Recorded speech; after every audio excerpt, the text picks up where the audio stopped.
Sehingga keyakinannya kayak Siti Jenar, la ilaha illallah itu ya wahdatul wujud itu, innalillahi wa inna ilaihi. Selama ini kalau orang syariat misalnya, orang syariat itu kalau ada orang mati, misalnya Kak Ruhin mati, aku kan muni innalillahi wa inna ilaihi raji'un, saiki Ruhin wis mati. Mati itu balik ning penge. Itu cara wong hakikat kan salah besar. Orang mati itu tidak ada. Cara ilmu hakikat dan orang mati itu tidak ada.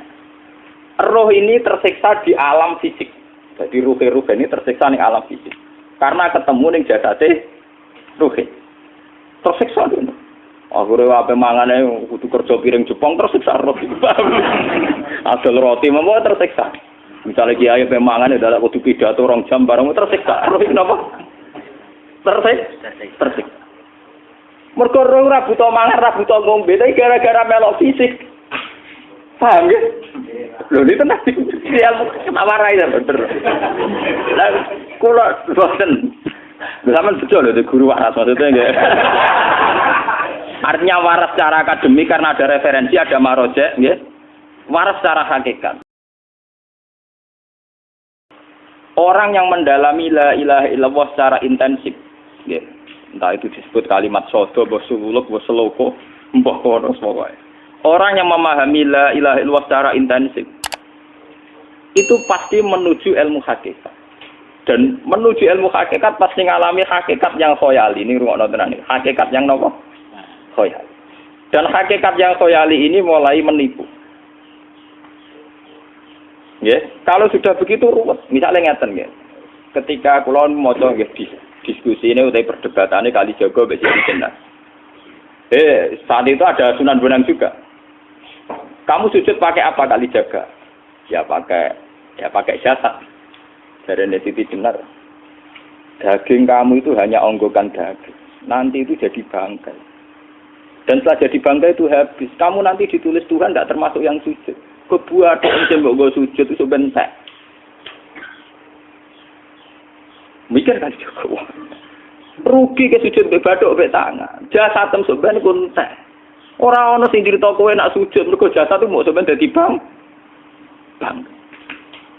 Lah nek ngono sujud ning hakikat ora usah bathuk, ora usah tangan, ora usah sikil, yo rohem iku lho kon sujud mbek pangeran. Nak sujud mbek fisik ku rugi wong fisik sampean. Mikir kali. Wong bolak-balik kali Joko ku mantan wali preman terus jadi debat pusing. Siti Jenar tahu belajar tak tahu meneng Irak. Yang jelas yang mulang gak sadar ora menangis. Wah, uang ini menjadi perdebatan. Sehingga keyakinannya kayak Siti Jenar, la ilaha illallah itu ya wahdatul wujud itu, innalillahi wa inna ilaihi. Selama ini kalau orang syariat misalnya, orang syariat itu kalau ada orang mati, misalnya Kak Ruhin mati, aku kan muni innalillahi wa inna ilaihi raji'un, saiki Ruhin wis mati. Mati itu balik ning penge. Itu cara wong hakikat kan salah besar. Orang mati itu tidak ada. Cara ilmu hakikat dan orang mati itu tidak ada. Roh ini tersiksa di alam fisik. Jadi ruh-ruh ini tersiksa di alam fisik. Karena ketemu ning jasate ruh. Tersiksa dulu. Akhirnya apa mangane kudu kerja piring Jepang tersiksa roh. Asal roti memang tersiksa. Misalnya kiai pemangan adalah kudu pidato 2 jam bareng tersiksa. Roh kenapa? Tersiksa. Mergo roh ora buta mangan, ora buta ngombe, tapi gara-gara melok fisik. Paham ya? Lho ini tenang dia warai ya bener. Lah kula boten. Sampeyan betul lho guru waras maksudnya nggih. Artinya waras secara akademik karena ada referensi, ada marojek nggih. Waras secara hakikat. Kula niku umpama rasake sampeyan wis ilmu hakikat. Artinya saya juga ngalami ilmu hakikat. Lan ketika ini sekarang hikam, wong ora tau mukasafah ora usah jadi ulama. Entah sekian detik ulama itu harus pernah mukasafah. Biar merasakan ilmu nopo aja. Tapi ilmu hakikat itu bisa dilogika kan sebelum sampai secara musyahadah. Paling enggak bisa sampai secara logika. Manusia itu mulai Nabi Adam sampai sekarang itu kan punya roh dan roh itu tidak makhluk. Ya, roh itu tidak makhluk. Ketika roh itu diletakkan di jasad dia itu tersiksa. Karena ketika dia ke jasad fisik, namanya mengalami keterpisahan dengan yang abadi. Dia ini jasad fisik tersiksa. Karena dia harus di alam yang kasat mata, alam mulki. Tersiksa. Ketika dia tersiksa, melok ruhin, akhirnya dia mangane kangelan, akhirnya lesu mangan. Padahal roh gak butuh mangan, perlu dicatat roh gak butuh. Ya ora butuh gunung kidul barang, kan roh ora butuh rabi. Paham kan? Ya ora butuh putus cinta, ora butuh pegatan, ora butuh macam-macam. Paham? Tapi karena dia nemplek jasad sing butuh mangan, butuh rabi, butuh wedoan macam-macam. Akhirnya roh tersiksa. Suatu saat kalau roh ini dalam bahasa manusia mati, ini dalam bahasa manusia mati. Ini hakikatnya roh itu tidak mati, dia kembali ke habitatnya. Ini disebut innalillah. Kita ini dari awal ya dengan Allah. Wa inna ilaihi juga kemudian nanti kita pasti kembali ke Allah. Dan itu diyakini betul oleh orang wahdatul wujud. Jadi kalau roh mati itu ya tidak ada mati. Roh sekarang itu kembali karena sudah lama mengalami keterpisahan mergo melok fisik-fisik dan ono kerja dasinan. Ono nggo proposal ruwet to roh ku melok. Paham itu? Kita di roh ku napa melok ruwet. Lah roh ya tersiksa ngaku ora butuh mangan, ora butuh proposal bocah ngalor. Itu tersiksa. Makanya dalam cerita-cerita Jalaluddin Rumi yang otentik di kitab-kitab begitu. Ketika beliau mau meninggal muridnya itu nangis. Dari Jalaluddin Rumi, kamu jangan nangisi saya ini mau pesta, saya ini mau pesta perkawinan. Kamu tidak merasakan penyesalan saya. Saya ini lama menyesal karena harus hidup bersama kamu. Terus saya ini tersiksa karena ngalami alam yang rusak, yang fana. Alam yang fana. Harusnya roh saya itu di alam abadi, bukan di sini. Maka jangan tangisi kematian saya. Kematian saya adalah kembalinya roh ke habitatnya. Semenjak itu kematian dianggap malam perkawinan. Karena roh kembali. Walhasil nguniku cara ilmu tasawuf bahasa Arab jenenge wahdatul wujud, kena Jawa Yogyakarta Solo keadaan niku jenenge manunggaling kawula. Mergo sing rawan ngono rugen lho, Pak. Nek tak terangno detail.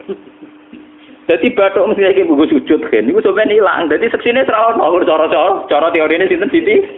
Rugi kowe. Jadi ya gendho.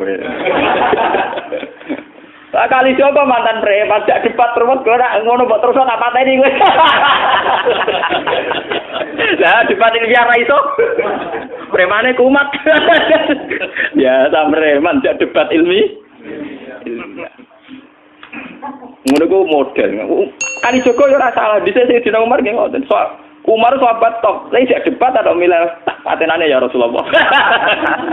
Gak iso dene ilmiah. Mantar preman pasar rukat terus jadi sahabat top debat yang milih mate. Ada wonten cerita wong Yahudi jaluk keputusan Nabi bareng wis diputusno Nabi cek mamang ndak tenang keputusane ngono dalam sengketa duniawi. Bariku takok ya Ali, aku mau sowan ning Nabi Muhammad dikai keputusan tapi mamang cara kowe pilih ambek Ali dikai keputusan persis kanjeng Nabi cek mamang neh takok Umar. Apa marah aku mau singgone Muhammad, singgone Ali, kayak keputusan kok mamang mar.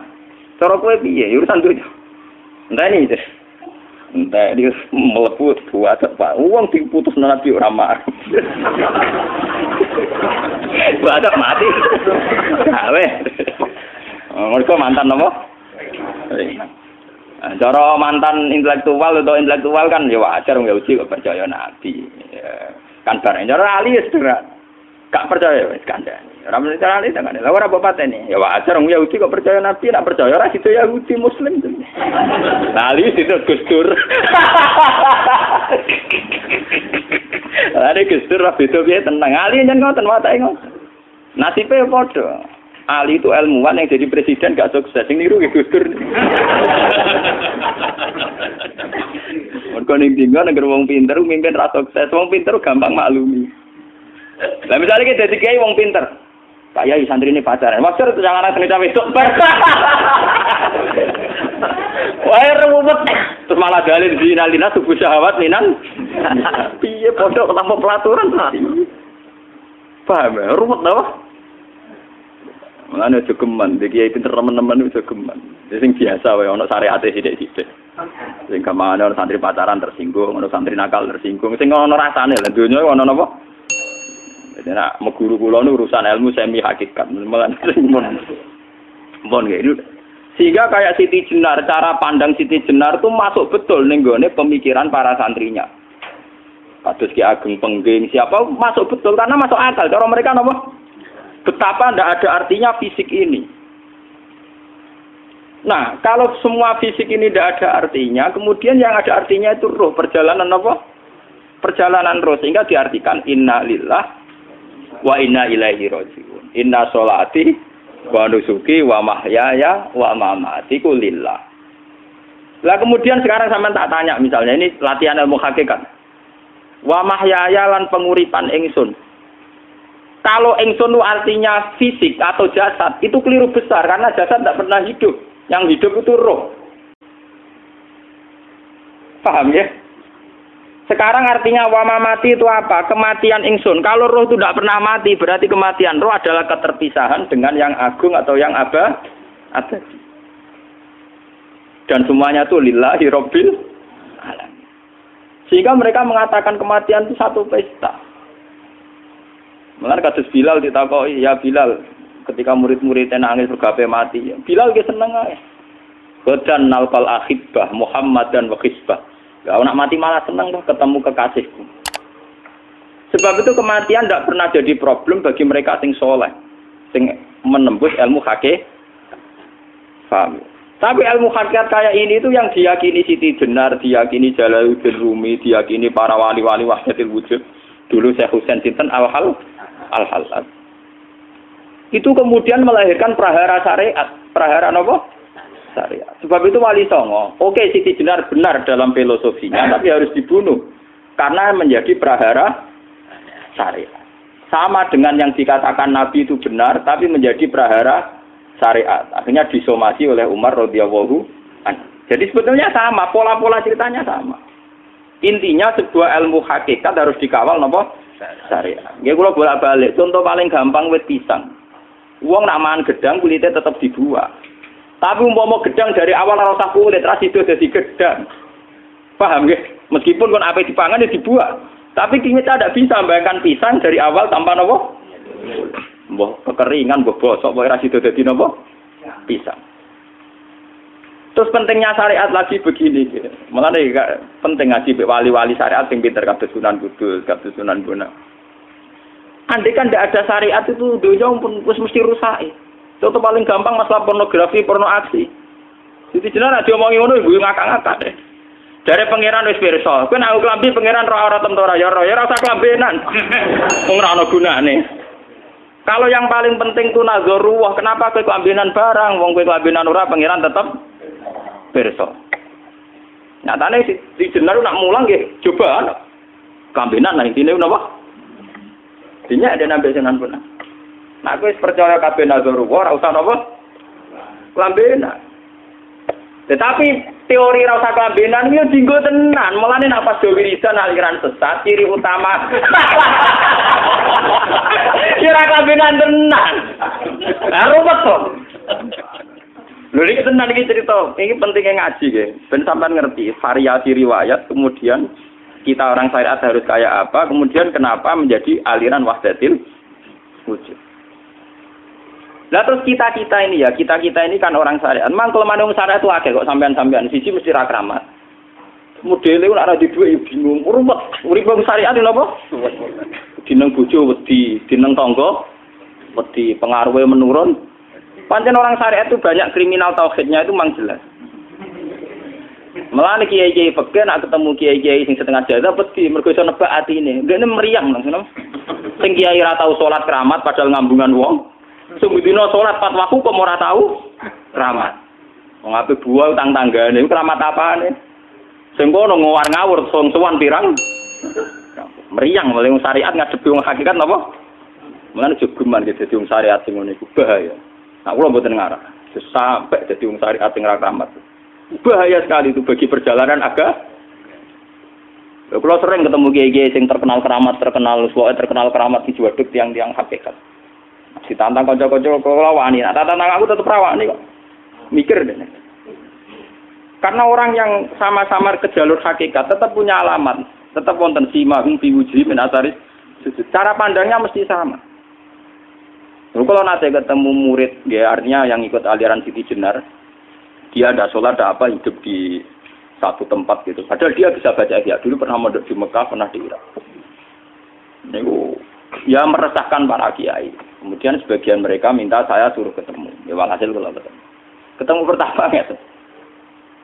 Jenengan Gus Ba, tapi zaman Rasul niku terperata arani muka sapa. nggih biasa mawon. Kula ora usah kenal jenengan nggih kenal. Dadi nggih kula nggih biasa mawon. Lah niku pernah ngajari ajaran saya lha Gus ning donya tak enteni mau turu ngenteni mati ngono Gus kok repot. Ijaban kula terus ya. Sampai jare wong hakikat wong ngenteni mati barang. Ya mati yo saiki iku. Ora usah ngenteni saiki padha-padha wis napa? Wis mati. Ya saiki wis padha-padha wis urip. Wis padha kabeh. Nah cara ilmu hakikat kan terus sama semua. Napa? Sama semua. Tadi makanya itu tadi. Kalau baleni malih logika hakikat itu begitu ya. Roh itu ditiupkan oleh Tuhan ke kita. Kemudian roh karena ikut alam fisik, alam jasad, roh ngalami yang kita alami. Nggih. Ketika roh ngalami yang kita alami dia tersiksa. Nah, ketika roh sudah terpisah dari jasad yang mengekang, yang memenjara ini, dia senang terus kembali ke Tuhan. Ini disebut innalillahi wa inna ilaihi. Lah jasad ini kemudian menurut ilmu hakikat enggak ada gunanya sama sekali total. Hilang ditelan tanah. Lah kalau begitu jasad iki nak mbok agul-agulan, Gusti bathuk kula tak nggo sujud tangan kula ndi buktine tanganem wis ora ana. Bathuk wis ora. Mulane dari Siti Jenar, hanya wali bodoh kayak kalian yang punya ajaran bodoh begitu. Malah rasupan terus. Mulane Sunan Kalijaga semangat kon mateni mergo tambah omongane glodro ndi. Tapi yang enggak disadari Siti Jenar yaitu tadi. Inti dari ilmu hakikat itu kan tunduk sama kersane Tuhan. Kalau sudah tunduk pada kersane Tuhan, kalau kersane Tuhan roh kita harus di jasad. Dan wujud jasad kita ini juga karena kehendak Tuhan.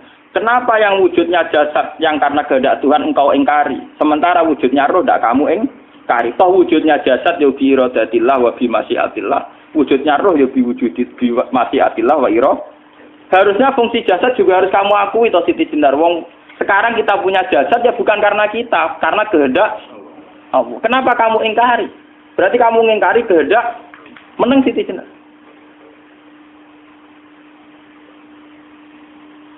Makanya hakikat yang pertama saya itu pasti khayal. Lah Siti Jenar itu hakikatnya baru yang sampai khayal itu. Sehingga dia tersesat. Sebetulnya kalau sudah hakikat beneran itu tidak perlu khayal begitu. Artinya perlu khayal jasad kita sing senajan ora ana gunane ini. Tetap piye wae wujudnya karena kehendak Allah. Juga kita harus terima. Apapun kekurangannya, apapun kenaifannya, ironisnya harus kita terima. Ini sebagai bentuk penerimaan kita pada masyiatil. Begitu juga keadaan roh kita sebagai penerimaan atas masyiatil. Meskipun ada teori-teori roh yang lebih valid. Lebih valid misalnya begini. Kanjeng Nabi itu suatu saat ininya terputus karena perang Uhud. Itu Kanjeng Nabi dia dolanan drijine ini. Napa cara niki napa jari jemari ini Nabi putus. Iki dolanan. Jadi Nabi sendiri kadang sering ngajarkan ilmu hakikat. Hal lagi illa usbun udmiyat wa fi sabilillahi ma lafitu. Kowe ora trimo fisik, bentuk fisik jari jemari sing ditetir berdarah. Tapi nak kue fisabilillah ayo wis balik ning habitatem. Sehingga kenapa para sahabat itu ketika dicincang, ketika putus tangannya, putus kakinya, sahabat yang usul ke ilmu hakikat itu malah senang. Karena jasad kita ini kan ila sabilillah menuju jalan Tuhan. Sekali dia sudah terluka fisabilillah itu sudah menemukan formatnya. Cara teori Cina sudah menemukan formasinya. Paham gitu? Ora kok malah ngeluh itu berarti goblok kok nak ngeluh, paham tak? Paham kenapa? Jadi, makanya Nabi ngendikan, ya itu sudah ketemu formatnya. Ketika rohnya para syuhada nanti kembali ke Tuhan, ya ketemu formatnya lagi. Itu disebut wala taqulu lima yuqtalu fi sabilillahi amma. Dia tidak mati sesuai formasi awal, yaitu roh kembali ke Tuhan dan jasad ikut mengawal. Nah itu Nabi kadang ya pakai ilmu hakikat begitu. Mulane kula bolak-balik matur, kula niku nggih mulai umur 20 tahun napa pinten. Kula ngasih nggih gadah penyakit dan ekstrim penyakit saya. Sampai saat ini kula nak ngobatno ndak lebih 50% nggih karena saya tetap berpikir. Misalnya cara syariat kan berobat, tapi cara hakikat apa betul keberadaan saya di alam ini penting. Sehingga aku kepengen urip tak bela-belani ngantek ratusan juta. Jangan-jangan penting mati ikuti bang urip. Lah nak ngono lha apa tak bela-belani? Entek ratusan juta. Jadi misalnya kita berobat ya mau ya dari nabi kan berobat ya berobat. Pokoknya kita Islam nggak sih mau geruda-gerudu kadang orang paham. Sekali kamu mengamati dengan sisi hakikat. Coba sekarang sampean pikir, coba sekarang nggak pakai logika hakikat, pakai logika syariat saja. Saya ini misalnya asetnya 10 juta, misalnya, saya punya aset 10 juta. Tapi misalnya aku rugi nawan atau dipengaruhi di masa depan sama nih, kalau kulo kan sangane cara teori di masa. Misalnya kulo rugi, artinya kere di duit 10 juta aset. Tujuan saya sembuh kan supaya aku iso sembuh sehat, engkau iso kerja untuk anak. Tapi karena saya sakit nanti operasi tidak 10 juta. Operasi tidak 10 juta. Wong aku repair mesti iso marisi anak. Apa meneh nak duit 10 juta tak ada gue berobat malah jelas ra iso marisi. Lah nak ngono penting matiku ya dibanding 10 juta. Karwan iso diwaris langsung. Sementara anak aku mari dibiayai 10 juta rong mesti mari 10 juta mesti entek. Artinya tidak ada jaminan kalau berobat itu secara visi ke depan lebih baik. Soalnya malah ngentekno donya enggak jelas akibat positifnya. Misalnya tetap lumpuh duit entek. Teori loh, Bapak artinya apa? Teori hakikat tetap lebih benar bahwa hidup itu tidak ada artinya, semua itu tidak ada artinya. Berobat apa enggak berobat semuanya tidak ada arti. Teori loh gini. Sehingga kalau kita tengah-tengah aja tengah-tengah, kados kula misalnya lara nggih berobat. Gusti separuh kula nglakoni syariat, tapi sebagai kula ulama fikih iki separuh kula lakoni napa? Jadi kula tetep mboten ngarah obat 100%. Tapi orang ngarah berobat wong kula tiyang napa? Syariat. Tapi memang faktanya itu begitu. Cara Kanjeng Nabi kadang Kanjeng Nabi berobat. Kadang Kanjeng Nabi wis nikine tercincang dige guyonan. Wa laki illa usbu'un udwiyat. Ora kok driji sing gak melok-melok. Nah, bukti bahwa jasad ini begitu tidak penting.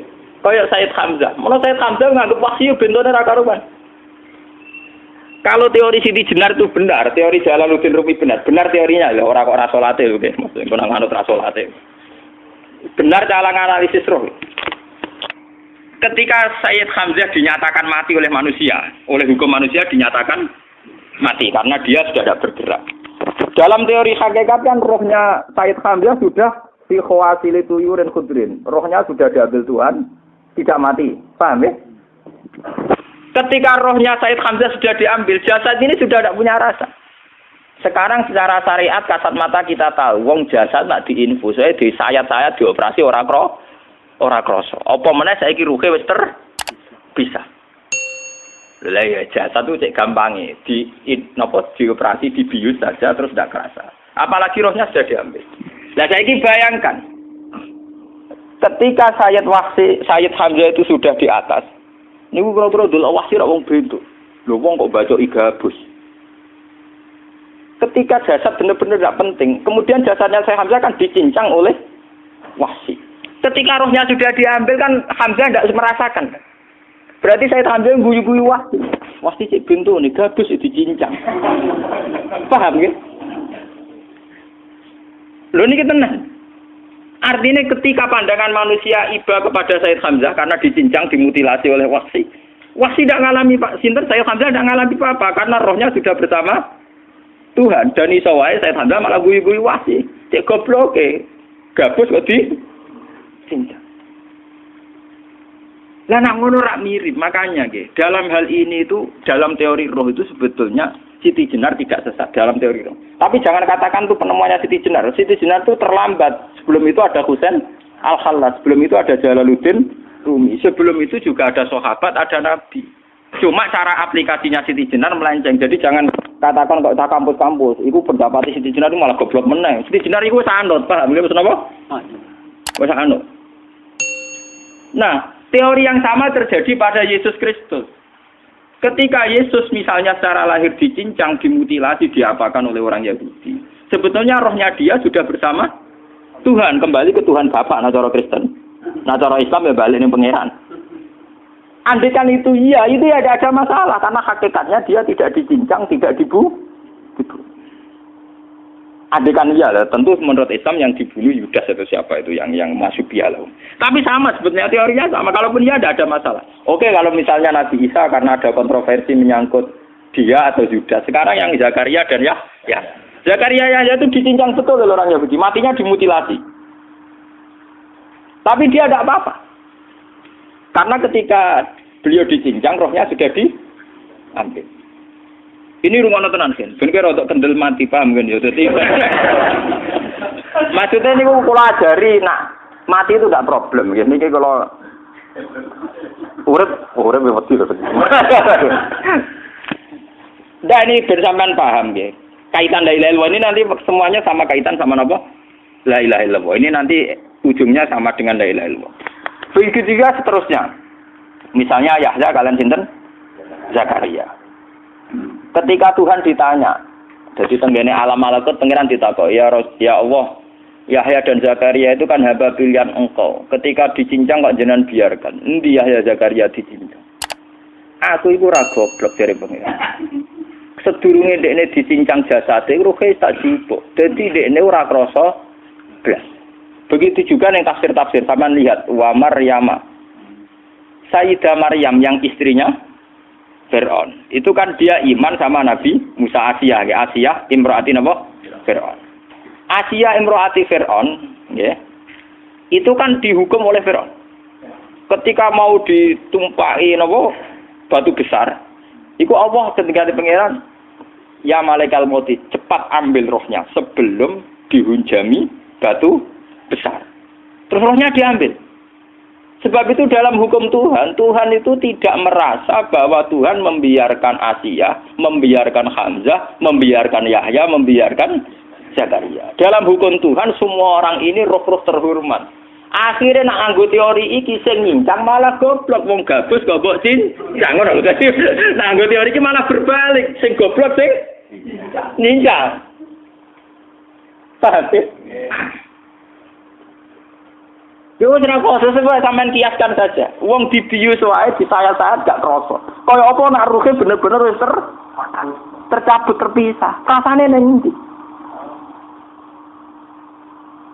Iku sing disebut wala taqulu limayuk talu fi sabilillah napa? Lah kemudian roh ini kemana? Nah, roh itu sudah menyatu dengan kalimat tauhid. Mesti roh itu bersaksi la ilaha illallah. Itu sing disebut ning alam roh ketika Allah tanya alastu bi rabbikum mesti qalu bala. Mesti mereka jawabnya apa? Bala. Karena alam roh tentu lebih mudah bersaksi akan keberhadiran dan keeksistensi Tuhan Allah Subhanahu wa taala. Paham ya, ini sama penting. Nah, ketika kalimat tauhid sudah menyatu kayak begini, itu mesti kalimat tauhid sing mesti langsung untuk swarga. Itu dimaksud Nabi mustaiqinan biha qalbu mukhlishon biha qalbu. Ati itu qalbu kan nggak bisa kamu artikan jantung atau liver kayak teori modern sekarang. Misalnya qalbun itu apa? Jadi kiai qalbun itu jantung. Nah ngono beda mek liver. Lah nek liver apa kabidun niku akal-akalan aja padha ora paham. Bahasa kolbun, fikrun, aklun itu sesuatu yang misteri. Roh ini kemudian dengan kalimat tauhid sudah menyatu disebut mukhlishon biha kolbu. Ada tingkat kemurnian hubungan roh dengan kalimat tauhid. Lah kalau begitu pasti dakhalal jannah. Karena tidak mungkin kalimat tauhid kok di neraka. Lah ini mau masalah-masalah hakikat. Wong sing gak tahu petualangan hakikat, momene sing sering bingung bakas duit, bayar kredit, utang jatuh tempo. Ora usah melok mikir, utek wis entek go mikir duit.